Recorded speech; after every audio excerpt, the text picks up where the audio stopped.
Hey, so go. How's that? What do you call it? The peanuts patootie thing coming along for you? Oh, well, that's Peanuts-Paloosa, and yeah, it's going pretty well. Yeah, peanuts. That's that Charlie Brown and Snoopy, all of that. That's the peanuts, right? Yep, you got it. Yeah, I remember that peanut stuff. That was pretty good stuff. That Charlie Brown. Yeah, if ever any kid had something to complain about, it was that Charlie Brown. Man, he had the worst friends ever. I'm telling you.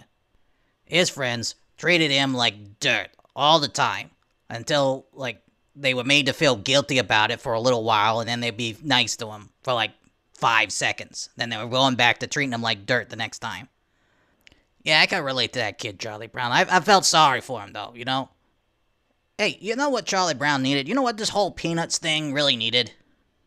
Well, I think it's a safe bet that you're going to say a dinosaur.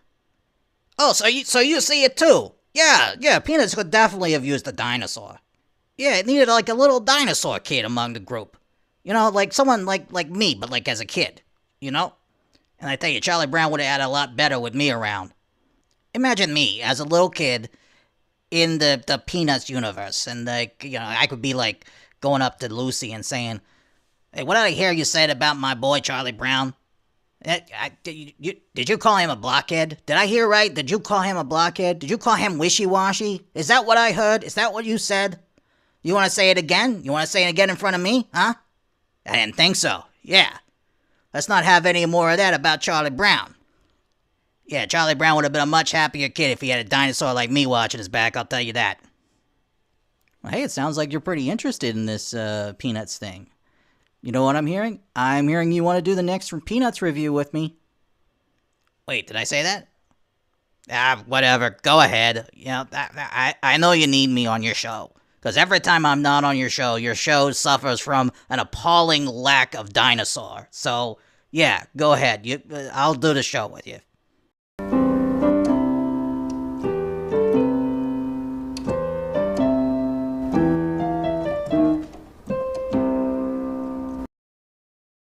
Hello, everyone, and welcome to the Commander Go Show, and welcome once again to Peanuts-Palooza. Oh, good grief. And please welcome my occasional co-host. You know him, you love him. He's the big, the blue, the grumpy. He is Bruce, the belligerent brontosaurus. Welcome, Bruce. Yeah. Hello, mammals. I gotta do the hello, mammals all the time, every time I come on the show. Yeah. You guys know it's me, right? You guys know what dinosaur you see it. You mammals know what you're talking about. What I'm talking about. You're not dinosaurs. You don't know what you're talking about. Well, Bruce, today we're reviewing A Boy Named Charlie Brown. That was the first feature film adaptation of the Peanuts comic strip. So the first time the Peanuts gang appeared on movie theater screens. That was the one with the spelling bee, right? That's right. So you remember the movie then? Yeah, of course I remember it. I'm a dinosaur. I have a great memory, except for when I forget, You sure you don't need to watch it again? No, of course not. Well, okay, yeah, I do. But I'll go just put it on fast forward and watch it real quick during the promo. So I'll be ready when you get back. Well, okay. Do you want to do the intro for us before you go watch it again? Too late. I already turned on the movie. Just go ahead without me. Okay, then I guess I'll do the intro. So, everyone, stay tuned. You won't want to miss it. Coming up after the promo is our review of A Boy Named Charlie Brown. By the way, if you would like to see more content about pop culture, movies, and TV, then click that subscribe button. And hey, it just might brighten your day too. And now, on with the show. A Boy Named Charlie Brown is the 1969 animated feature film that brought the Peanuts characters to the big screen for the first time. It tells the story of Charlie Brown, a perpetual failure who has never once succeeded at flying a kite, winning a baseball game, or kicking a football. His friends all mock and tease him over his repeated failures, until one day he decides to enter the school's spelling bee. Charlie Brown soon discovers he has a talent for spelling, and soon becomes the school's spelling bee champion. Charlie Brown revels in the cheers and accolades from his friends, but his joy is short-lived. He soon finds out that by winning the school's spelling bee, he has also won the responsibility of representing his school at the National Spelling Bee Championship. So, Bruce, did you finish rewatching the movie? Yes, and there was a lot about this movie I didn't remember. What was with all those random musical segments? Some of them were trying to teach me how to spell, others were a celebration of Beethoven. For a minute, I didn't know if I was watching Peanuts, Schoolhouse Rock, or Fantasia. Yes, it was a musical and did have a bit of an experimental feel to it. And while I applaud experimenting with the art of animation, I'm not sure Peanuts was the right vehicle for it. Peanuts has a certain simplicity and charm to it that the experimental parts of the movie kind of clashed with. But I still kind of like it when looking at it as a classic Peanuts special with just a little extra something to it.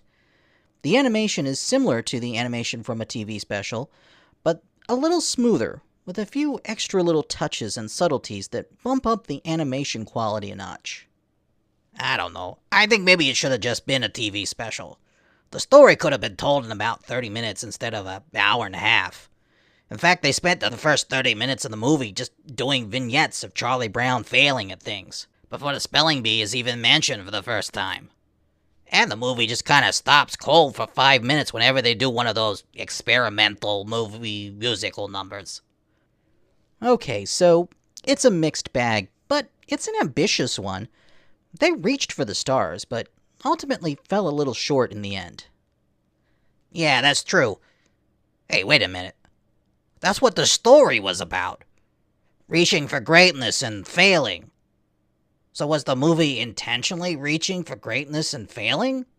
Was that their plan all along? Hey, go. I was gonna say I didn't like this, but I think I just changed my mind. I think this may be the smartest movie ever made.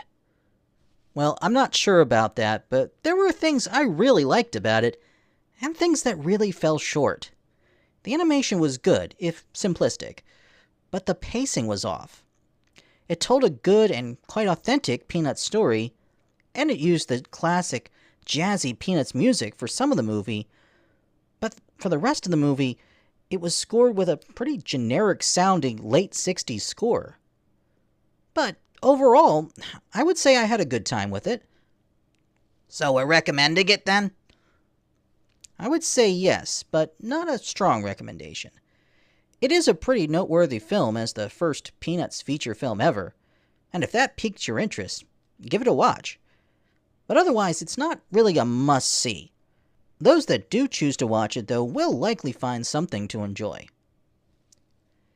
And stay tuned for our next episode for the conclusion of Peanuts-Palooza. Yeah, I'm not gonna miss the end of Peanuts Pagoda, or whatever it is. Or I might miss it if I forget or find something better to do.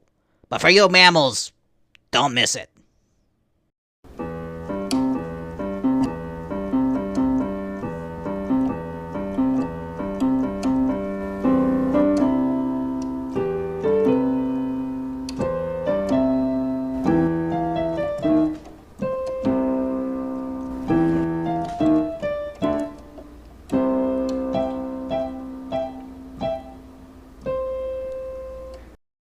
Ugh!